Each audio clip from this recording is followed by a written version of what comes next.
Okay, I want you to just stand here, okay? Perfect. I'm not good with relationships. I don't mean friendships. I'm okay at those. It's the more than friends types that are more than frightening. Let me give an example. In the middle of university, I asked a friend out on a date. She said, yes. Okay, we decided to meet at the mall, which was halfway between where we both lived. The date was 2 weeks away, plenty of time for me to calmly prepare. Nope. My nerves spiked, stomach turned, I felt sick and started shaking. A week passed and I was like, the mall is so far away from the both of us. It's probably too annoying for her to have to go all that way. I don't want her to have to drive. I don't want to bother her. I guess I'll just cancel the date. I canceled the date. I know. It was the anxiety, the panic, the overthinking. She was the first person I attempted to date since middle school. It was only until 4 years later, just last year, that I finally had the confidence and emotional capacity to attempt dating again. The world being the post-bad sick place that it was, I decided to try online dating. At the start, it went, honestly, not bad. The first girl I matched with, we texted every day for 2 weeks. We had so much in common. She liked anime, I liked anime, she liked the library, I liked the library, she was unemployed, I was unemployed, perfect for each other. Did I ask her out? No. It's been 4 years since I asked out the university girl. I had no idea how to do that anymore. I couldn't just ask if she wanted to meet up for tea. I don't know why. It was probably the anxiety. I'm not used to asking, so I'm not used to being rejected, so it was just difficult. So I kept talking to her with no real purpose in mind. I was kind of hoping she would ask me out, but that strategy is hit or miss. Sometimes it works, but if they have the same amount of relationship anxiety that I do, then nothing happens. And that's exactly how my first match went. We slowly stopped talking, a month went by, and that was it. My first match was an overall positive one, but I still feel like I missed out on not getting to meet her.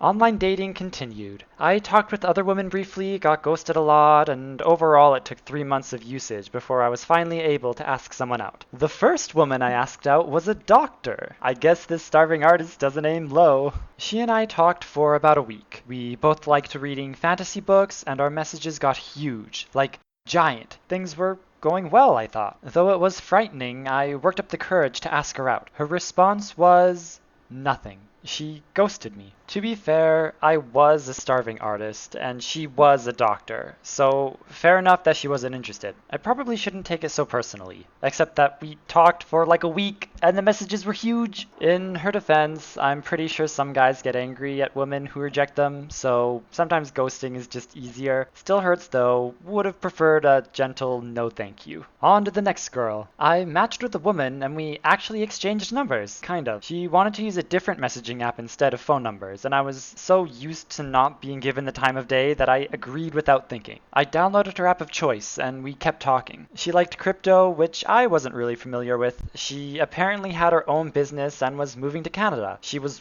really pretty, like a total knockout. Finally, someone on the same caliber as a starving artist. She said she wanted to see what I looked like, so I sent a selfie of me kinda just standing there, like a dork. Then my friend mentioned something to me, I did some Googling, and it was a scam. I had sent a selfie to a scammer. My selfie wasn't any worse than what I had on my dating account, so nothing was really lost. But it was still uncomfortable. I trusted her enough to send a picture, and creepy. I felt a little weird by that broken trust, and that's just from an innocuous image. I can't help but imagine how others who shared more intimate images feel. Please be careful out there. Don't trust people online. Some of you probably guessed it already, but she was doing a crypto scam. Basically, she was trying to get people to make an account on a specific crypto website that she would then steal somehow. I don't know how it works. She was from a different country. I tricked her into proving she was using a translator by sending this message and asking what was wrong with it. As you can see, the gender of the dog isn't consistent between the sentences. In some languages, they don't use pronouns, so when she translated it, the meaning changed. She called the dog an it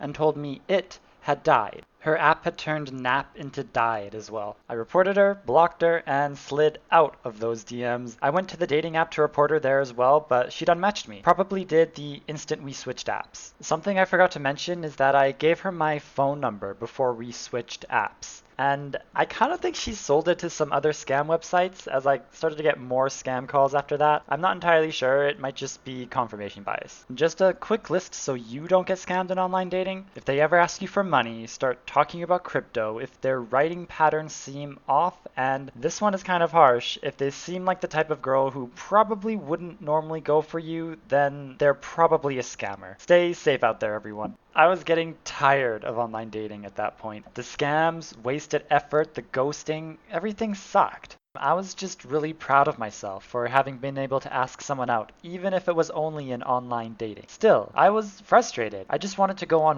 one date to prove that I could ask someone out, even if it wasn't a good date. All I wanted was to sit awkwardly in a cafe together, be given a half-hearted laugh at whatever lame joke I said while she browsed social media on her phone, then I would pay for our drinks, leave, and never speak with her again. I did it, Mom. I did it. I promised myself one more try. Just one. If all my matches fizzle out, that was it. I would take an extended break. And this brings us to the final girl I matched with. She and I didn't really have anything in common, but again, I was so frustrated that I just didn't care at that point. So I asked her out for tea. Amazingly, she said yes. I suggested a coffee shop where we could meet in person. She agreed. I was starting to get a little excited now. It was like the moment I stopped being anxious about it, it just suddenly became a whole lot easier. She suggested a time 2 weeks from then because she was busy with university work. That was it. I started waiting. That was a rough 2 weeks though. Like, I was feeling sick, I had weights in my feet, my stomach was just constantly turning.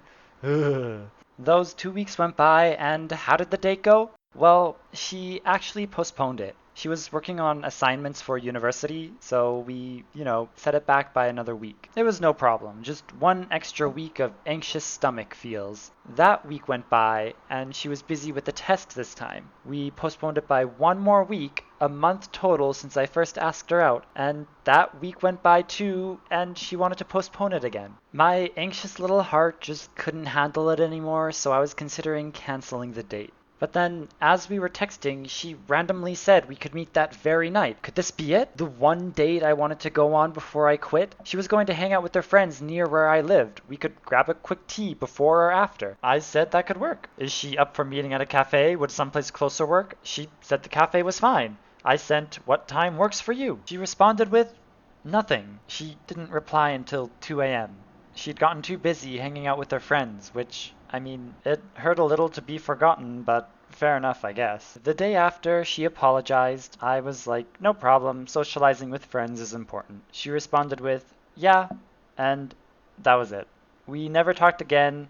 Though I was mildly disappointed, there wasn't much point in being mad. I could have kept trying. She was the last girl I was trying to go on a date with, but I highly suspected she was going to postpone it again. I decided I wasn't desperate enough to go through something like that again. I wanted to get as far from online dating as possible. I took a break. 3 months later, I went back, but couldn't really work up the effort to try again. I went through like 5 profiles, got bored, realized it was a massive waste of time, and deleted my account and the app for good. I've been happier since. The experience was kind of demoralizing. But in its defense, I did spend most of my time on it not knowing how to ask anyone out. I think most people would be further ahead in that regard than me, so maybe you'll have different results. I have heard and read stories about it working out for people, and maybe it will for you, but it didn't for me. And I'm honestly pretty okay with that. I've decided I'm fine being by myself. I have so many projects going on right now that I barely have time for them all, so I don't know where I would fit a girlfriend into the mix anyways. I'm still anxious about relationships, but I don't know, asking someone out and being so blunt like that, I don't think that's my style. Maybe there's a reason I'm so uncomfortable with it. Maybe I just need something more organic. Or maybe I'll be alone forever, which, I don't think I would actually mind, but I hope it doesn't happen, because I still want kids in the future. That's kind of all I had to say. Thank you for watching.